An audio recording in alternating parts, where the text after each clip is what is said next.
Ahoj, přátelé, napadla mě taková věc a potřebuji s tím trošku pomoc. Server Stream.cz, na kterém sledujete právě tohle video, vyhlásil takovou soutěž Milion za milion. Soutěž spočívá v tom, že video, které bude mít 5. prosince přes 1 000 000 zhlédnutí, tak jeho autor získá 1 000 000 korun. Tedy, pokud toto video, které teď sledujete, bude mít k 5. prosinci přes 1 000 000 zhlédnutí, pak já dostanu 1 000 000 korun, ale já si je nenechám. Já je rozdám na charitu, na dobročinné účely. Chápete, jsou ty Vánoce, všechno se vším, takže prostě 1 000 000, rozumíte?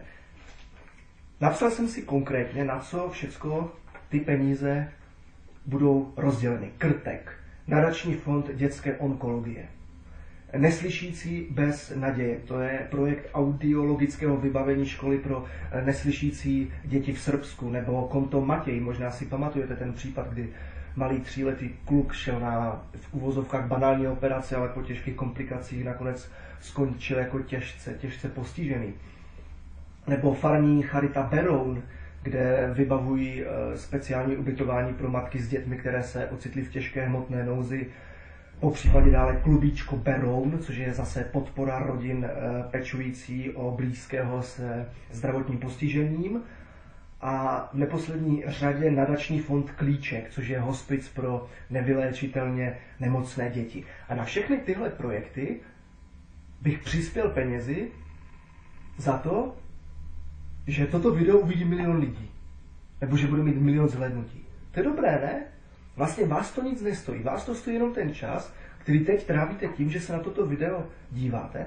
A trošku tomu můžete pomoct tím, že odkaz na toto video pošlete svým známým, kteří na to kliknou a zase se na to podívají. Takže je tady teoretická možnost, že toho 5. prosince by tohle video těch 1 000 000 zhlédnutí mít mohlo. A já bych tedy mohl dostat 1 000 000 korun a ten 1 000 000 korun kompletně celý rozdat na tyto dobročinné účely. Já se jmenuji Albert Čuba, bydlím v Ostravě a pracuji v jednom z ostravských divadel jako herec. A tuto anonymitu internetu jsem teď porušil zcela záměrně a záměrně jsem se představil, aby bylo prostě jasné, že si ty peníze nenechám, protože umíte si představit, jak by to asi se mnou vypadalo, kdybych takhle veřejně něco slíbil, eventuálně třeba ty peníze vyhrál a pak si je nechal. Musel bych chodit kanálama, protože by hrozilo, že velmi brzy dostanu přes držku. Ale to se nestane, prostě ty peníze rozdáme. Co? To by se mohlo povést, ne? Ještě jednou to shrnu prostě. Když toto video do 5. prosince bude mít přes 1 000 000 zhlédnutí, server Stream.cz jakožto autorovi tohoto videa mě dá 1 000 000 korun a já celý ten 1 000 000 korun rozdám na tyto konkrétní dobročinné a charitativní účely.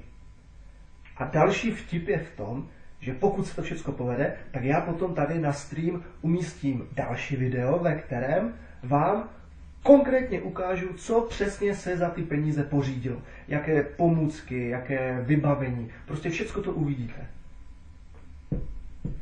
Tak mohlo by to vyjít, ne? Bylo by to dobré. Co? Tak. Dobré, jdeme do toho.